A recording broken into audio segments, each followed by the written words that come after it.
नमस्ते, good afternoon. स्वागत है आपका पल्स एंटरटेनमेंट शो में और मैं हूं आपके साथ सपना पांडे। बॉलीवुड के बहुत सारे गॉसिप्स और इंटरेस्टिंग खबरों को लेकर आपके इस बोरिंग नून को मजेदार बनवाने के लिए आ गई हूं मैं। तो इंतजार किस बात का है, चलिए आपको दिखाते हैं कि क्या चल रहा है बी टाउन में। बॉलीवुड एक्ट्रेस कियारा आडवाणी और एक्टर सिद्धार्थ मल्होत्रा लोगों की पसंदीदा जोड़ी में से एक है। दोनों पर लोग काफी प्यार लुटाते हैं। वहीं कियारा आडवाणी और सिद्धार्थ मल्होत्रा अपने जीवन के एक नए अध्याय की शुरुआत करने जा रहे हैं। दोनों ने अपने घर आने वाले नन्हे मेहमान से जुड़ी अपडेट दी है कि दोनों पेरेंट्स बनने वाले हैं। जी हाँ, कियारा आडवाणी प्रेग्नेंट है और अपने बेबी को वेलकम करने के लिए तैयार है। कियारा आडवाणी और सिद्धार्थ मल्होत्रा ने इस गुड न्यूज को साझा करते हुए एक पोस्ट शेयर किया है, जिसमें उन्होंने बेबी के मौजे को पकड़ते हुए एक प्यारी सी तस्वीर साझा की है। इसके साथ ही उन्होंने एक प्यारा सा कैप्शन भी लिखा है, हमारे जीवन का सबसे बड़ा तोहफा जल्द ही आ रहा है। ये पोस्ट सोशल मीडिया पर आते ही वायरल हो गया और कपल्स को फैंस की बधाइयां और भर भर कर प्यार मिल रहा है।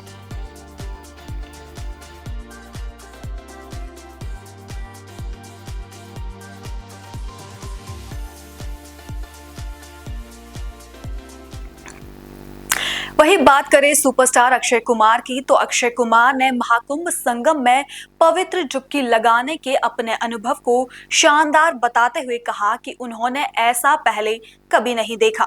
सुपरस्टार ने महाकुंभ के मैनेजमेंट की भी तारीफ की और इसे 35 दिनों में 60 करोड़ से ज्यादा लोगों को संभालने के लिए असाधारण बताया है। वहीं अक्षय कुमार फिल्म कनप्पा में भगवान शिव की भूमिका में डेब्यू करते नजर आएंगे। सुपरस्टार ने खुलासा किया है कि उन्होंने इस भूमिका को 2 बार अस्वीकार कर दिया था, क्योंकि उन्हें लगा कि ये एक फर्जी कॉल थी।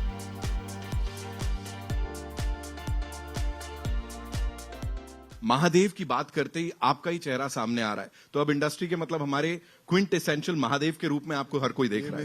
ये मेरी किस्मत ही है, बहुत अच्छी किस्मत है जो मुझे मौका मिल जाता है। और मैं समझता हूँ, मैं अपने आप को बहुत ही लकी समझता हूँ। ओ माई गॉड 1 में मुझे भगवान कृष्ण का रोल करने मिला, फिर ओ माई गॉड 2 में शिव जी का, फिर कनप्पा में शिव जी का। तो ये कहाँ ऐसा होता है जिंदगी में कि किसी को इतने अच्छे अच्छे रोल में। मैं आपको बताता हूँ, एक बात बताता हूँ। मेरे फादर जब इधर आए थे मुंबई, जब उनका ट्रांसफर हुआ था, तो हमको बड़ा मजा आता था शूटिंग देखने में। जाते थे हम बहुत मैं बात कर रहा हूँ 1970 की। तो मेरे फादर खड़े हुए थे, शूटिंग देख रहे थे। तो एक आदमी आता है, उनको कहता है कि भाई साहब एक्टिंग करोगे? हाँ जी हाँ। He was shocked.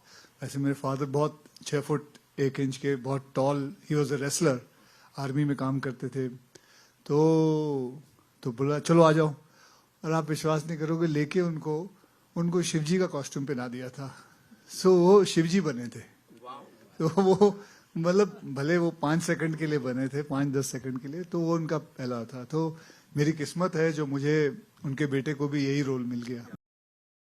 So we have Akshay sir here, Mohan Babu sir इसमें है, मोहन लाल सर हैं, प्रभास सर इसमें है। Getting all of them together, it's like वो आप सारी शक्तियों को एक साथ लेके आ गए। उसके ऊपर what do you have to से?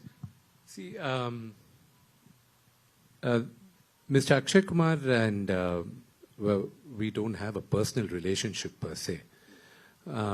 But now I'm thankful, I'm grateful for I've met him, a wonderful human being, and I'm sub junior to him as an actor. I have a lot to learn from him also. And when he walked into the set, there are a lot I learned also. I keep learning, and some people like Mr. Akshay Kumar, they inspire people by just being who they are.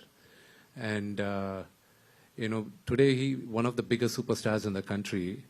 As his junior, I have to learn what made him. There are many other actors who came along with him, but not every one of them are superstars. He's sustained, he's like that. So what made him like that is I believe it's only his discipline and his love for the craft.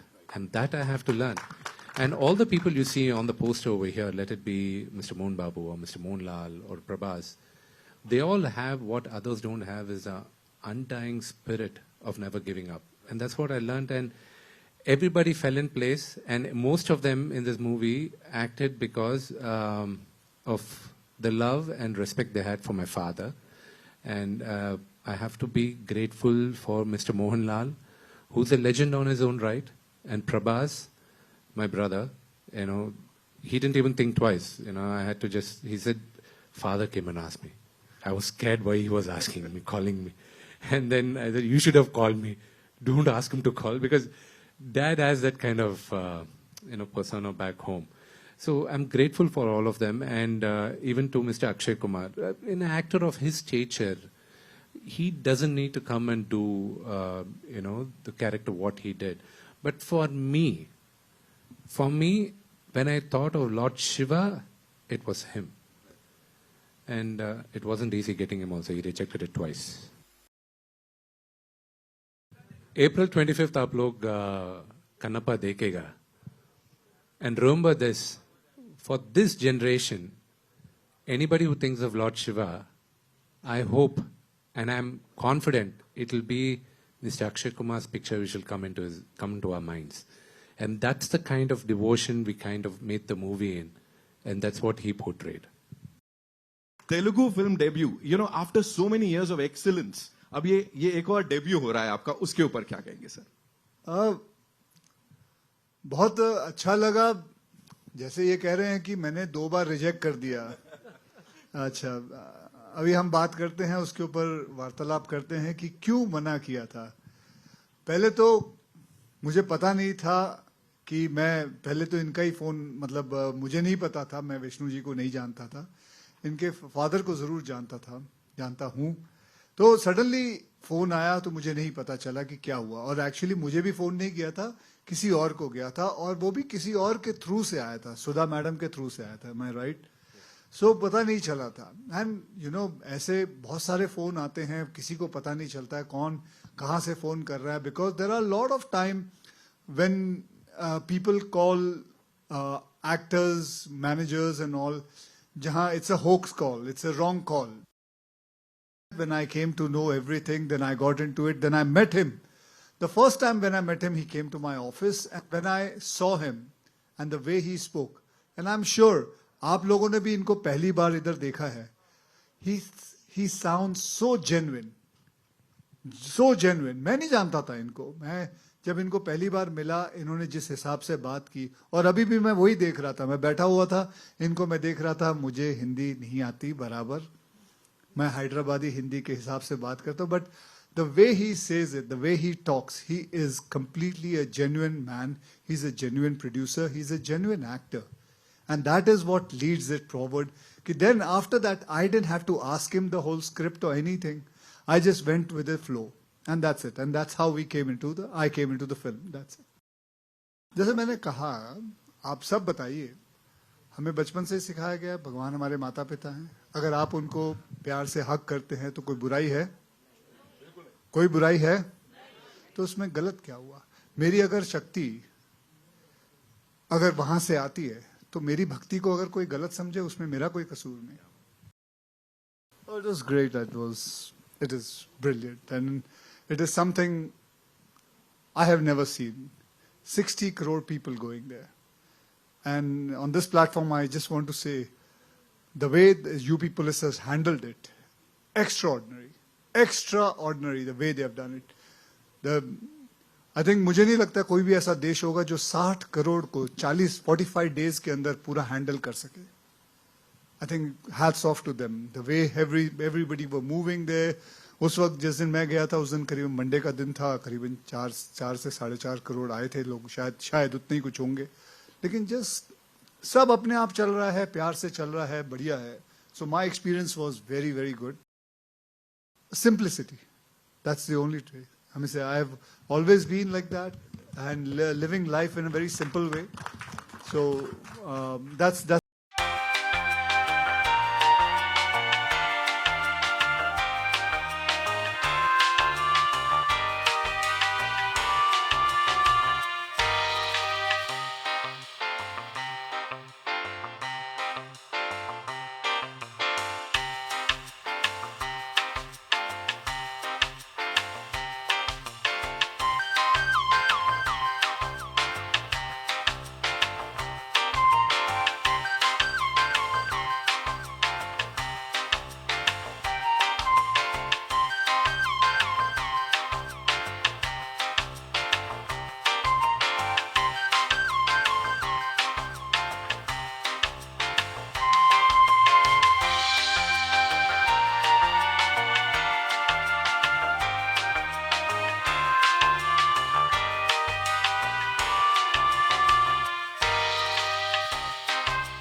अमान मलिक जो एक famous संगीतकार और गायक हैं, उन्होंने हाल ही में Sonu Nigam industry में 10 साल और संगीत के रुझानों पर बात की।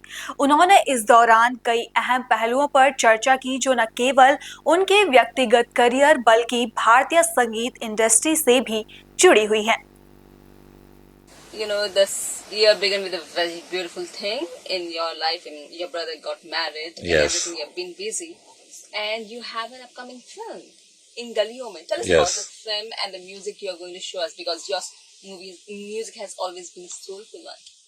मुझे लगता है कि obviously अरमान के लिए तो we're really happy because that's such a beautiful thing that's happened for him और बहुत खुश था। एंड वीडियो में आप देखो जो उसका घर एक गाना है that I did for both of them as a gift to them for their wedding.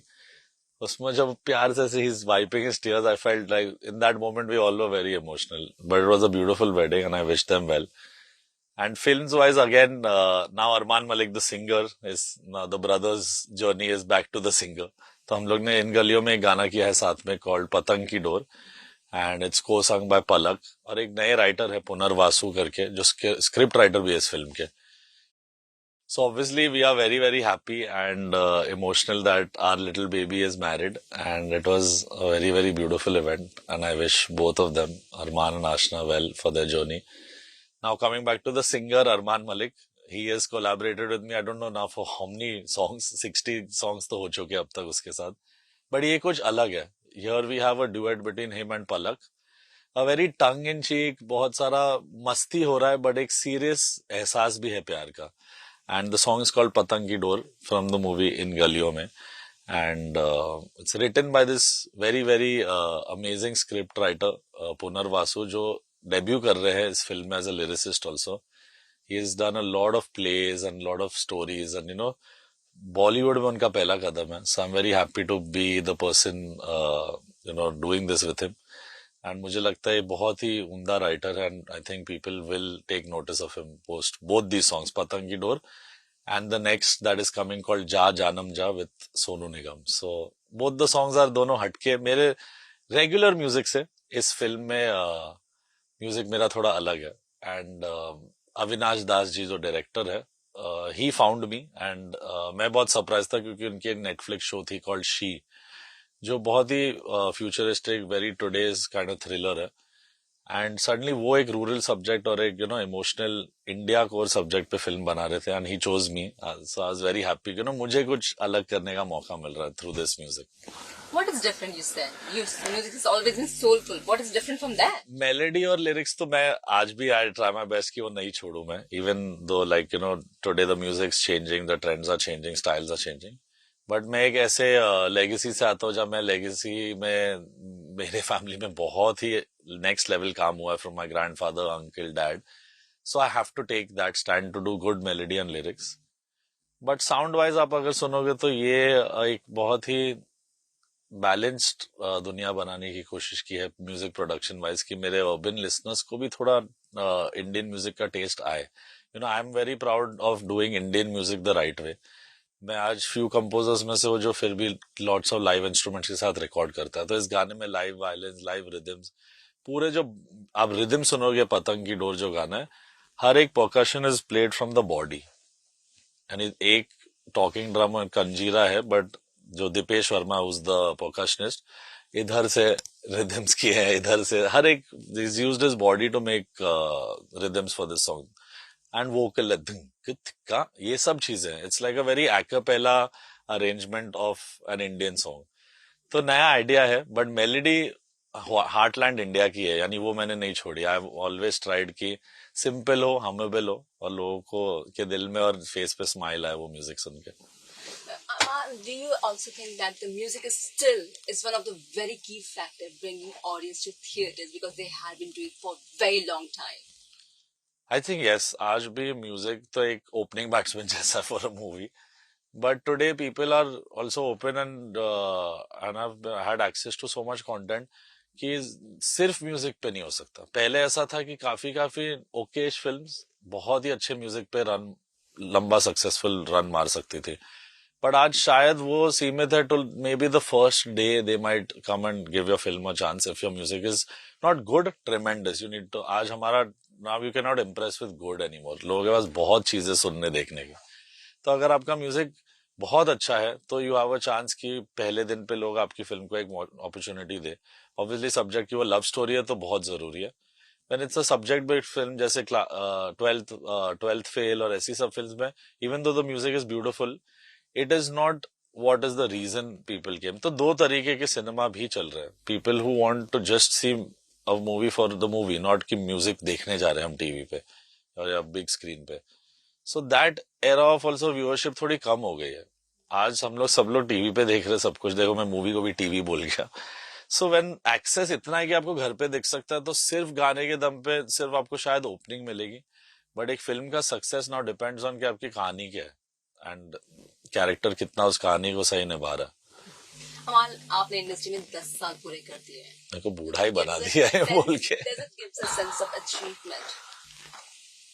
Yes, obviously it is such a transient industry. लोग दो दो गानों में लोग याद हो जाते हैं, दो दो गानों में लोग भूले जाते हैं. So 10 years तो feels amazing. यानी मैं बेबी था 23 का जब सूरज डूबा हुआ. आज थोड़ा it feels nostalgic. But in the industry में कहूंगा एज अ म्यूजिक डायरेक्टर 10 साल हुए. बट मैं 15 के एज से असिस्टेंट रह चुका. Amar Mohile, Sandeep Chowta ji, Salim Sulaiman, Dhruv Boda, you know who was the backbone of Pritam Das music. All these इतने लोगों से मैंने कुछ ना कुछ सीखा है. तो ऑलमोस्ट 19 इयर्स हो गए यहाँ पे. But successful and loved 10 years जो मुझे मिले, आई थिंक इसके लिए मैं ग्रेटफुल ही हूँ. क्योंकि एक म्यूजिक डायरेक्टर के लाइफ में इतने यंग एज में इतना सब नहीं होता. एंड आई थिंक सिंगर्स के लिए ऑब्वियसली होता है if you have 1-2 songs. And Armaan has had a great run as a singer too. But एक ही घर से दोनों भाई successful in the same era and decade, I think मेरे मॉम डैड के लिए इससे बड़ी बात शायद नहीं हो सकती. They are proud of the journey. You are in the era where music is changing every year. Yes. How challenging, or what do you think changes you have seen in the industry, and you think immediate change is needed so that the good music will keep running? I think intent और belief रखे. सब composers अच्छा काम करना चाहते हैं. ऐसा कोई भी नहीं है जो बोलता है कि मैं सुबह उठ के कि मुझे ये गाना रीमिक्स करना है. कोई इस आइडिया से नहीं आता कि oh I woken up, what a beautiful day today, I will remix this song. कोई बेचारा ये नहीं बोलता. यानी now I think people, I started this in 2019 कि मैंने you would say as a decision, a very bold one लिया कि मैं कम ही रीमिक्सेस करूंगा. और उसकी वजह से my work has obviously been very less. But it was a choice. क्योंकि मैं, मेरे साथ ऐसा कुछ हो गया था तब तक कि मैं रहूं या ना रहूं, कौन तुझे, बोल दो ना जरा, सूरज डूबा है, सनम रे के गाने, हुआ आज पहली बार, lot of great songs had done well for me originally. तो मुझे इन पे डिपेंड नहीं होना पड़ा. बट बहुत लोगों को, they entered at an era where this was happening. तब मैं थोड़ा सोचता था कि क्यों कर रहे सब लोग इतना. But everyone journey is different. सबकी एबिलिटी टू से नो यस अलग है. ये मैं भी बड़े होते होते ही समझा. बट आई फील मैंने सही चीज की. क्योंकि मेरा एक जो brand of love and respect है, एटलीस्ट सक्सेस पता नहीं है. Today I might make a hit song, tomorrow someone else will. But my fans have stayed with me in spite of this decision and, you know, kept hearing my music, made me a bigger artist. मैंने कितना pop music किया. I did different journeys. And, you know, प्रीतम दा के already existing hit को ऐसे ही नहीं डाल दिया. वो गलत हो जाता है. लोग और फिर कहना भी कि ये मेरा गाना है. It is my tribute to the original makers. तो जहां तक उनको रिस्पेक्ट करके काम हो सकता है, उनको इन्फॉर्म करके काम हो सकता है, या एटलीस्ट उनको इक्वली क्रेडिट करके, किसी के गाने पे कल इवन आई विल फील ना, कल अगर कोई सूरज डूबा रिक्रिएट करे या कोई करे और मेरा नाम ही ना दे या मुझे इंटरव्यू में कहीं मेंशन ही नहीं करे, not that I need it, but her artist की एक इमोशनल कोर चाहती है कि मेरा काम आ रहा है. आज जतिन ललित जी का गाना पहला नशा I have done, but it will always be a Jatin Lalit song, Majrooh Sultanpuri song, Udit ji Sadhana Sargam song. हमने अपना एक शेड दिया उसे. और ये पॉप म्यूजिक में करने में इट्स नाइस, क्योंकि वहां हम ऑडियंस को इस इंटेंट से नहीं करा रहे कि ये फर्स्ट डे देखने आओ. वो ट्रिब्यूट होता है. फिल्म में करने में कहीं पे कंपोजर्स भी बेचारे वीक नजर आते हैं कि अच्छा है ओरिजिनल नहीं बना पा रहा तो कर रहा है, बट ओरिजिनल हमसे ले नहीं पा रहे और लेना नहीं चाह रहे थे इतने साल. So those things are on their way to change. Sound wise I think हर गाने से हम कुछ सीख रहे हैं. लॉकडाउन के बाद all kinds of genres have picked up and AI and all these things are always going to keep coming. अभी तो ये सब का दौर है कि म्यूजिक कोई भी बना लेगा, बट एक ह्यूमन एलिमेंट, एक ह्यूमन टच, जो लोग डर रहे कि एआई आके खत्म कर देगा, ये सब मैं एक जवाब में बोल रहा हूँ. is because obviously humans who use AI will leave behind humans who don't. AI to beat us थोड़ा और टाइम है जिंदगी में, but you have to start learning these things कि अगर आज मैं मिक्सिंग मास्टरिंग अपने गाने का ऑनलाइन करके देख सकता हूँ कि क्या हो रहा है, वो क्या कर रहा है वो मशीन उसके साथ या वो सॉफ्टवेयर, तो मैं भी कुछ सीख रहा हूँ, तो AI मुझे भी वापस ट्रेन कर रहा है. So you can also learn from these things. So डरने की बात नहीं है. I think we're in good times. Intent पे आप जब तक आपके अंदर इंटेंट अच्छा काम करने का है एंड सामने वाले में, आई थिंक म्यूजिक हमेशा अच्छा होगा. You just answered one of my question, but still I want to ask. Yes, sorry.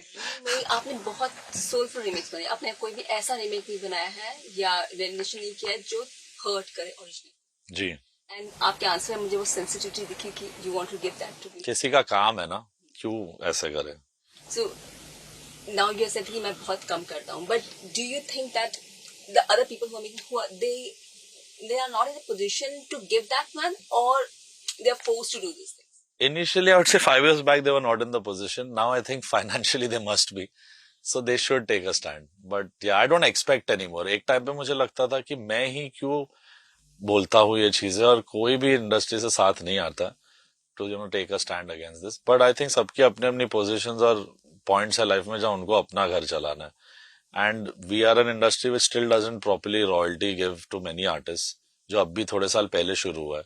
बहुत सारे ऐसे लोग गुजर गए इंतजार में एक छोटी से पेचेक के लिए. So I know there is fear in every artist when he is entering. मुझ में भी था. एंड कहीं ना कहीं सबके डिसीजन, सबके टाइमलाइन अलग चल रहे हैं. कौन कब कौन से पोजीशन में, I don't know, even they don't know. But now I think everyone, even the artist, the composers, आप देख लो जो रीमिक्सेस के लिए बहुत जाने जाते थे, like even like Tanish Bagchi. He has done an original album like sky force today, and राता लंबिया भी किया, वे माही भी किया, done good work.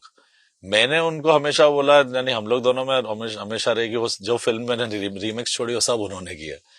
But that may be his choice then. But लोग अगर करने दे तो आप देख सकते हो कि even he can do a good original sound track. So it's on people who are above us, like A&Rs and labels and producers, who have to take. यानी ऑडियंस तो अब लड़ने लग गई कि बॉलीवुड से उनको उम्मीद है कि रीमिक्स आएगा. So they've started moving on to pop, which is very good, क्योंकि म्यूजिक इंडस्ट्री खुल रही है. But if Bollywood wants like respectful music and respectful films, audience की थोड़ी सुननी पड़ेगी कि ये कंपोजर हो, मैं हूँ, जितने भी मेरे एरा में आए हैं, मिथुन सर है, अंकित तिवारी, जीत Ganguly, Vishal Mishra, all these guys, everyone is talented. रोचक कोहली, साचेत परंपरा, all of them are making really good music. But वो म्यूजिक कौन चुन रहा है बहुत जरूरी हो गया. अगर चुनने वाला ही आपको वो फ्रीडम ना दे और वो स्पेस ना दे, तो फिर बहुत कम है जो यहाँ पे मेरे जैसा स्टैंड लेके खुश रह सकते हैं. And I don't blame them, they are doing what they know best. Validation is something which every artist crave for and wants. How much you crave for awards? Nah, not awards. I think मेरे dad के लिए एक बहुत बड़ी dream थी to even get an invitation, क्योंकि उन्होंने 70, अब भी मैं ये बात बोल रहा था. एंटरटेनमेंट का डोज आगे भी जारी रहेगा. फिलहाल लेते हैं एक छोटा सा ब्रेक, कहीं जाइएगा मत.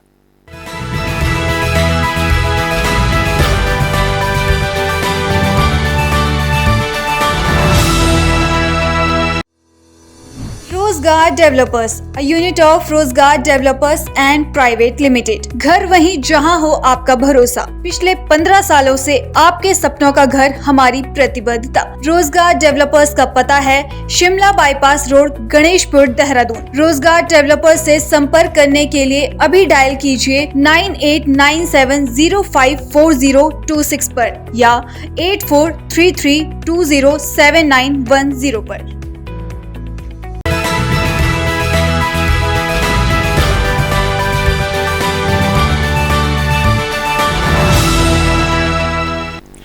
ब्रेक के बाद आपका फिर से स्वागत है. चलिए आगे बढ़ते हैं. एक्ट्रेस भूमि पेडनेकर ने गुरुवार को अपनी पहली फिल्म दम लगा के हाइशा के 10 साल पूरे होने का जश्न मनाया. इंस्टाग्राम पर एक पोस्ट में पेडनेकर ने पिछले 10 सालों में अपने फैंस को उनके समर्थन के लिए धन्यवाद दिया. उन्होंने कहा, सपनों, कड़ी मेहनत और एक एक्ट्रेस के रूप में सबसे अविश्वसनीय यात्रा का एक दशक। सिनेमा में 10 साल पूरे होने पर मेरा दिल हर उस व्यक्ति के प्रति थैंकफुलनेस से भरा है जो इस यात्रा का हिस्सा रहा है। मेरा परिवार, दोस्त, गुरु, फिल्म डायरेक्टर, को एक्टर और अविश्वसनीय टीम है जिन्होंने पर्दे के पीछे मेहनत की।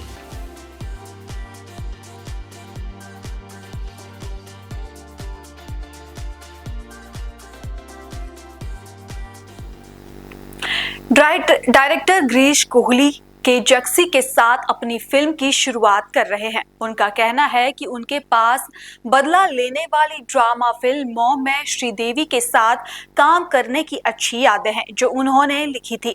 गिरीश कोहली ने कहा कि उनकी बहुत इच्छा थी कि वह श्रीदेवी के साथ कोई कॉमेडी फिल्म कर पाते, लेकिन वो हसरत सिर्फ हसरत ही रह गई। सबसे बड़ा नुकसान ये था कि मैंने उनके साथ एक गंभीर फिल्म की थी। काश मैं उनके साथ कॉमेडी कर पाता, मेरे पास वो अवसर नहीं था।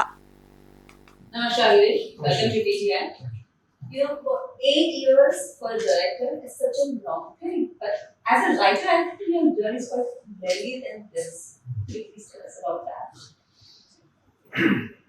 I think जर्नी तो शुरू हो गई होगी 13-14 साल, क्योंकि जो पहली कहानी मैंने लिखी थी वो आज भी मेरे पास है। उसका टाइटल है the case of the missing spectacles. वो आज तक मैंने संभाल के रखी है। तो अब जब मैं रिफ्लेक्ट करता हूँ तो मुझे लगता है कि जर्नी तब शुरू हो गई थी, लेकिन कन्वेंशनल एजुकेशन में था मैंने, और इंजीनियरिंग खत्म की अपनी। उसके बाद मुझे समझ में आया कि ये मेरा पैशन है, मुझे यही करना चाहिए। फिर मैंने किताबें लिखनी शुरू की। मेरी एक किताब, पहली किताब थी वो पब्लिशिंग है, तो ऐसी ही पड़ी है मेरे पास आज तक। तो मेरे को एक सर थे, उनसे मैंने कहा, सर मैं कोशिश कर रहा हूँ, कहानियाँ सुनाना चाहता हूँ, और ये किताब मैंने लिखी है लेकिन कोई पब्लिश ही नहीं कर रहा, मैं क्या कर पाऊँ। उन्होंने कहा बकवास होगी। तो उन्होंने इतने अच्छे से कहा, मेरे कोई मैनेज नहीं था उनके इस ओपिनियन में। मुझे लगा ऐसा मैंने कभी सोचा ही नहीं कि मेरा काम भी बकवास हो सकता है। मुझे लगा हो सकता है यार, ये तो बहुत अच्छी बात कही है क्योंकि उन्होंने ही कहा दोबारा लिखो। तो मैंने दोबारा लिखी 50,000 वर्ड की, 2.5 लाख वर्ड की कुछ थी बुक। उसको मैंने सेम कहानी को 50-60,000 वर्ड में सुना दिया। मुझे लगा मैंने तो कमाल कर दिया, ये किताब तो दुनिया में हर इंसान पढ़ेगा, वो भी नहीं चलती किसी। वो वही कहानी को दोबारा पूरा हर एक वर्ड नया लिखा था, वो भी नहीं चलती। तो फिर इस बार मैंने सर से नहीं पूछा, मैंने अपने आप को ही बोल दिया कि बकवास है, और मैंने उसको छोड़ दिया काम। और मैंने फिर मैराथन बाबा लिखी, जो मेरी पहली किताब बनी, जो छपी। वो किताब फिल्म इंडस्ट्री में एक प्रोड्यूसर ने पढ़ी, उनका नाम सूर्य किताब, और वो ये रॉकी हैंडसम के प्रोड्यूसर हैं, बदला के प्रोड्यूसर हैं, केसरी के भी प्रोड्यूसर। तो उन्होंने पढ़ी और उन्होंने मुझे फोन किया, पूछा कि चलिए लिखोगे, और इस तरीके से मैं फिल्मों में आ गया। जबकि मुझे शौक तो था फिल्मों का, और मैं अपने लिए स्क्रीन पे लिखता रहता था, समझने को कि स्क्रीन पे होता क्या है, नॉवल फॉर्मेट से अलग कैसे। इस तरीके में फिल्मों में आ गया, फिर 10 लोगों से मिलता गया, सब कुछ होता हो गया। फिर बोनी सर और रवि उद्योगर जो डायरेक्टर थे मॉम के, उन्होंने बोनी सर प्रोड्यूसर थे, मॉम लिख के एक लेजिटिमेट राइटर बन गया मैं फिल्म इंडस्ट्री में। केसरी भी आ गई, हिट भी आ गई, और अभी क्रेजी जो है वो फर्स्ट डायरेक्टोरियल हो। मैं हमेशा अपने आप को मानता था as a director who writes for himself. कोशिश तो मैं बहुत टाइम से कर रहा था डायरेक्शन की। मैं सोहम को हमेशा मस्ती में यही कहता हूँ कि तुमने 12th में हमको बैटिंग करने का चांस दे दिया, तो थैंक यू। ये है कहानी। This story was how long ago before you spoke to Soham about it? 2 years। 2017 में लिखी थी, 2019 में सोहम से मिल गया, और ये इमीडिएटली उन्होंने साइन कर लिया। हमने काम शुरू किया। इनिशियली जो हिकअप्स आए to raise funding for this film और to get the right partners, कोई मिला नहीं एक्चुअली, सो हमने खुद बनाया। लेकिन क्योंकि हम काफी समय से कह रहे हैं कि फिल्म अलग है, इसका पर्सपेक्टिव अलग है, ट्रीटमेंट अलग है, टेलिंग अलग है इसकी, तो उस पे फंड लेने के लिए थोड़ा समय लग गया। फिर तो हमने फैसला किया कि पूरी करना। आई थिंक वैसे थोड़ा ना अचानक से वो लगान टाइप में कोई याद है, लगान की भी ऐसी ही कुछ कहानी है ना, तो बहुत लोगों के पास गई, बना गया, फिर आमिर खान ने बोला खुद ही कर, सॉरी लगान नहीं बनाई। Yes, I would like to know, you said आपकी conventional education हुई है, I'm sure conventional job में आपने सोची होगी. How the film thing happened? I mean, you just explained to me, but internally how things की आप ये भी करियर देख सकते हैं, because जब convention चीज सोचते हैं, आप मानते हैं convention दूसरा job भी side by side होगा. ये अपने आप घुटन होती है और अपने आप ही जो आपका हेयर कंपस है, उसको दिल बोलो, मन बोलो, दिमाग बोलो, जो भी, वो आपको गाइड करता है उस डायरेक्शन में जहाँ आपको चैन मिलता है। तो वो धीरे धीरे आप वहाँ पे ग्रेविटेट हो जाते हो और फिर एक मोमेंट ऑफ ट्रुथ आता है where you have to confront yourself कि हाँ यार बात ये अब यही करेंगे, फेल हो गए तो हो गए, क्योंकि चैन यही मिलती है, मजा यही आता है, ये काम लगता नहीं, ये टफ लगता नहीं, ये मेहनत लगती नहीं, और ये करते हुए ऐसा लगता है मैं best version of my self. जब मैं दूसरा काम करता हूँ ना, मैं चिड़चिड़ा रहता हूँ, परेशान रहता हूँ, ये काम करता हूँ मैं खुश रहता हूँ, क्यों कुछ और करूँ, यही करेंगे। आई थिंक इस तरीके का कुछ सर्कमस्टांसेस बनते हैं एंड सुनने में बड़ा ड्रामेटिक लगता है, सॉफ्टवेयर इंजीनियर का फिल्म मेकर बन गया, लेकिन फिल्म्स हिंदुस्तान में हर इंसान के अंदर वैसी है। तो पहले हर बच्चा फिल्म मेकर है, बाद में जो डॉक्टर सॉफ्टवेयर इंजीनियर सब बाद में बनता है, वो बचपन से हर बच्चा फिल्म मेकर है। हम सब यही देख के, तो क्रिकेट और फिल्म, बॉलीवुड, ये दो चीज ना हो तो बात करने के लिए कुछ है ही नहीं दो लोगों के बीच में इस देश में। तो आपकी कौन कौन सी वो फिल्मों का असर रहा है कि आपका झुकाव फिल्मों से होता है?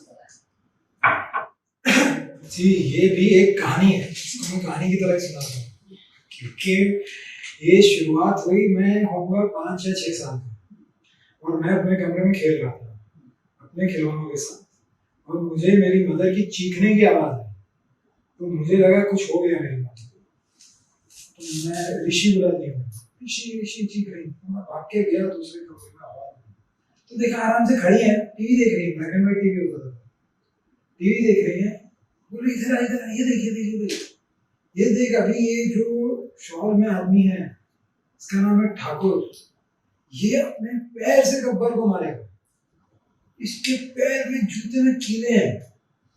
तो मुझे लगा यार पता नहीं मेरी माँ के लिए बहुत जरूरी है जो भी हो रहा है इसकी में, तो मेरे लिए भी जरूरी हो गया।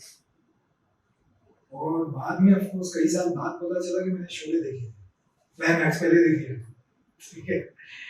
तो आई थिंक कहीं ना कहीं शुरुआत वहां से हुई होगी, उस मोमेंट से, फिर मुझे शौक आ गया फिल्मों का।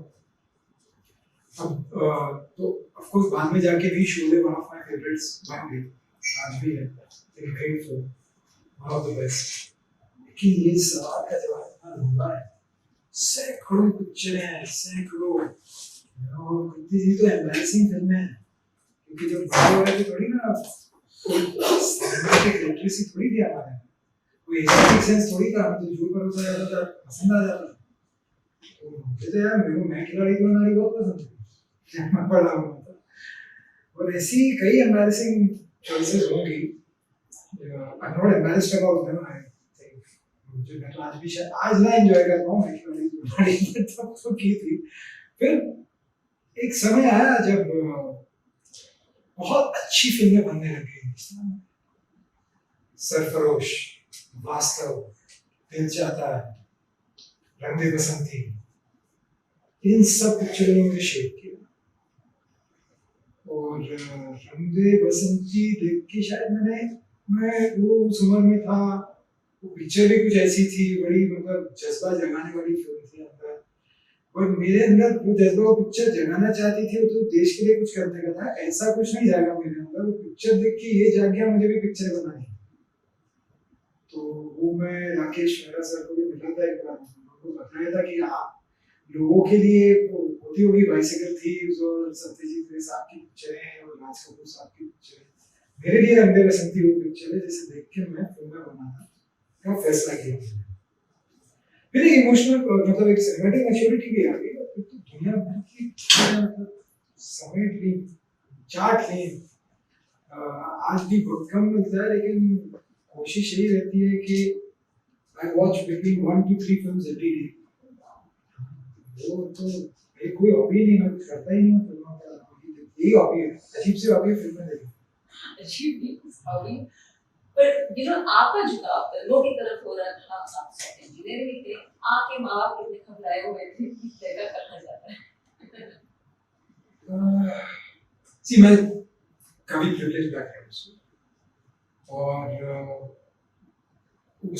उस मामले में मुझे काफी सिक्योरिटी थी, तो आई डोंट थिंक वो उतने घबराए हुए थे, एटलीस्ट मुझे दिखाया तो नहीं। मेरे फादर को तो काफी भरोसा था मुझ पर, वो नहीं है बट वो उनको था भरोसा मुझ पर, और मदर को तो तब भी लगता था मुझे ये सब करने की जरूरत नहीं है,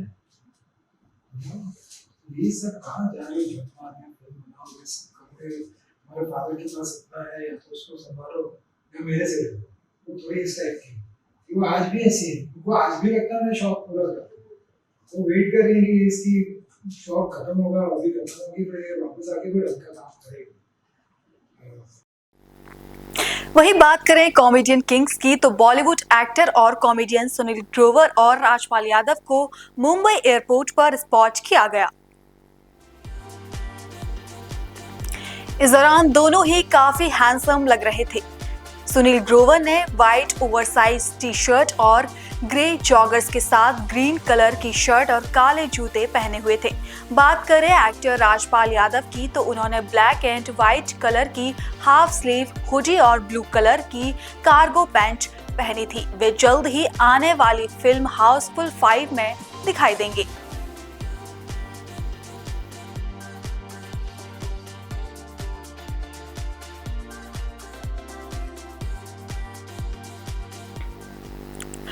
साल 2020 में जावेद अख्तर ने कंगना रनौत पर मानहानि का केस दर्ज किया था, जिसके 5 साल बाद अब ये कानूनी लड़ाई खत्म हो गई है। दोनों ने मध्यस्थता के जरिए मामले को खत्म कर लिया है। कंगना ने सोशल मीडिया पर अपनी और जावेद अख्तर की तस्वीरें शेयर की है। इसके साथ कंगना ने लिखा है, आज मैंने और जावेद जी ने मानहानि से जुड़े अपने कानूनी मामले को लेकर सुलह कर ली है। हमने मध्यस्थता के जरिए मामला सुलझा लिया है। जावेद जी बेहद दयालु हैं और शानदार इंसान हैं। जावेद अख्तर मेरे निर्देशन में बनने वाली अगली फिल्म के गाने भी लिखेंगे।